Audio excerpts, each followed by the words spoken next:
Si Buoy kasi si Buoy sa US na naka-base eh, pun intended, no? Pero it's always a treat playing with Buoy, so salamat pala po nga si Buoy.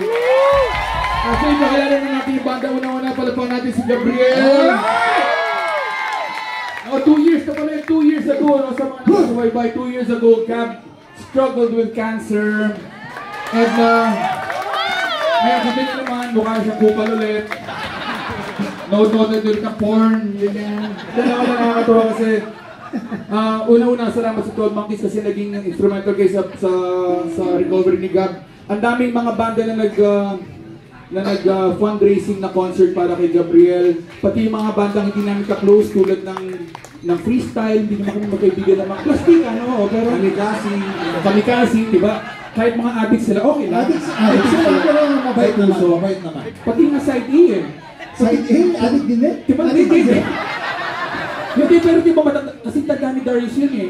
Talaga? Tapos nag-fundraising sila dito, nakakatuwa na, so really appreciate it. Tapos kahit mas lalo na yung, kilala niyo ba yung Evidence Cell? O diba? Kasi sa Sugar Free dati, diba? Diba kupal yun? Pero talaga, for Gab, nakakatuwa, no? Kasi kahit kanina yung ugali nun, salbahe, pupuntahan niya si Gab sa hospital. Kinantahan. Kakatahan niya. Buong magdamag kakatahan niya. Siyempre yung si Gab, kailangan magpahinga, pero butang kita ang katahan sa gilid. Pero thank you. Kupal eh. Siyempre, again, si Buoy, thank you for coming. Buoy yan. Buoy din siya bukas.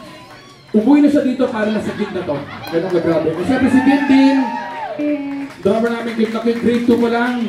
Kaibigan ko, hindi, prep pala kaibigan ko, 6 years old, diba? Pero grade 2 pa lang, ganyan ka lang laki. So, friends talaga, mahal na mahal ako niyan. Parang kapatid ko na yan. Hindi ko siya pinapayagan mapawisan or magutom. So, thank you ha. At siyempre si Darius. Ayun, si Darius, siyempre, Darius, pasensya na, medyo late na ha. Alam ko, sa edad mo na yan, after TV Patrol, tulog ka na, pero thank you. Nandito ka ngayon, salamat ha. At siyempre si Vince. Palaman natin. 3 beses na nag-quit. Hindi na alam ko ba't nandito siya ngayon, pero palapakan natin. Thank you. At siyempre, kumpleto kami, kumpleto. Oh, sige.